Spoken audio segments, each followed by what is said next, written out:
সোমবার থেকে শুরু হচ্ছে সংসদের বাদল অধিবেশন। তার আগে বাদল অধিবেশনের রণকৌশল ঠিক করতে শনিবার সন্ধে ভার্চুয়াল মাধ্যমে বৈঠক করলেন ইন্ডিয়া জোটের নেতারা। জানা যাচ্ছে কংগ্রেস, তৃণমূল কংগ্রেস সহ ইন্ডিয়া জোটের 24 দলের নেতা নেত্রীরা এই বৈঠকে শামিল হন। তবে এই ভার্চুয়াল বৈঠকে যোগ দেয়নি কেজরিওয়ালের নেতৃত্বাধীন আম আদমি পার্টি। বৈঠকে কংগ্রেসের তরফে উপস্থিত ছিলেন লোকসভার বিরোধী দলনেতা রাহুল গান্ধী, কংগ্রেস সভাপতি মল্লিকার্জুন খার্গে, কংগ্রেস সংসদীয় দলের নেত্রী সোনিয়া গান্ধী, সাংসদ কেসি বেনুগোপাল এবং জয়রাম রমেশ। অন্যদিকে তৃণমূল কংগ্রেসের তরফে প্রতিনিধিত্ব করেন ডায়মন্ড হারবারের সাংসদ অভিষেক বন্দ্যোপাধ্যায়। এদিকে চলতি বছরেই রয়েছে বিহারে বিধানসভা নির্বাচন। তার আগে বিহারে ভোটার তালিকা নিবিড় সংশোধনের কাজ শুরু করেছে নির্বাচন কমিশন, জানিয়ে সরব হয়েছে বিরোধী দলগুলি। শনিবারের বৈঠকে মূলত নির্বাচন কমিশনের এই সিদ্ধান্ত নিয়ে আলোচনা হয়।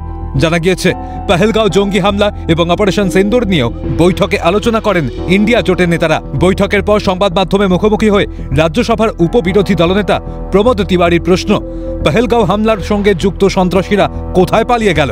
এ নিয়ে প্রধানমন্ত্রীর বিবৃতি চাইবে বিরোধীরা। सबसे ज्यादा चिंता लोगों ने व्यक्त की है और वो ये है कि आखिर इतने दिन बीत जाने के बाद भी जिन लोगों ने हमारी बहनों का मांग का सिंदूर उजाड़ा, वो सारे आतंकवादी, जमीन खा गई उनको, आसमान निकल गया। अब तो कन्फेशन भी आ गया कि इंटेलिजेंस फेल्योर था। ये भी था कि हाँ, वहां पे हम व्यवस्था और सुरक्षा नहीं दे पाए। और जब सीज फायर की बात होगी तो ट्रंप साहब के 24 बार इस क्लेम को, इस महत्वपूर्ण घोषणा को कि इंडिया और पाकिस्तान की सेनाओं के बीच सीज फायर उन्होंने कराया, ट्रेड की लालच देकर।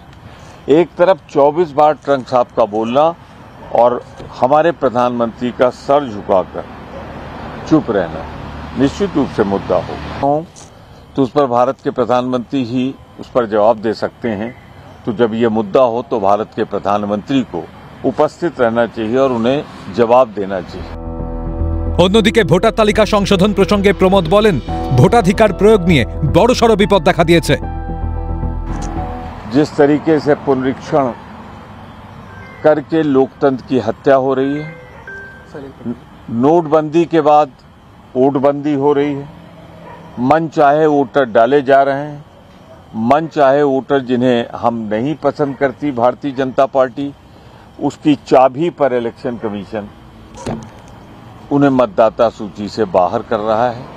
और मैं ये कहूं कि पहली बार देश को सबसे बड़ा जो एक अघोषित इमरजेंसी लगी है, उसमें वोटिंग राइट को खतरा है। ये मुद्दा भी चिंता का विषय है। পাশাপাশি তপশিলি জাতি, তপশিলি উপজাতি, মহিলা এবং সংখ্যালঘুদের ওপর ক্রমবর্ধমান হামলা ও অত্যাচারের বিষয় নিয়েও বৈঠকে আলোচনা হয়। এছাড়া চীনের সঙ্গে ভারতের সম্পর্ক নিয়ে বাদল অধিবেশনে আলোচনা চাইবে বিরোধীরা। একই সঙ্গে গাজায় ইসরায়েলের হামলা নিয়ে ভারতের অবস্থানও জানতে চাইবে বিরোধীরা, এমনটাই সূত্রের খবর। জানা যাচ্ছে শীঘ্রই ফিজিক্যাল বৈঠকে বসতে চলেছেন ইন্ডিয়া জোটের নেতারা। পহেলগাঁও জঙ্গি হামলা ও অপারেশন সিন্দুরের পর এই প্রথম সংসদের অধিবেশন বসবে। এই ইস্যু নিয়ে বাদল অধিবেশন তপ্ত হতে পারে বলে মনে করছে রাজনৈতিক মহল। রাজা সাহা ও ইন্দ্রাণী দাশগুপ্তের রিপোর্ট, ক্যালকাটা নিউজ।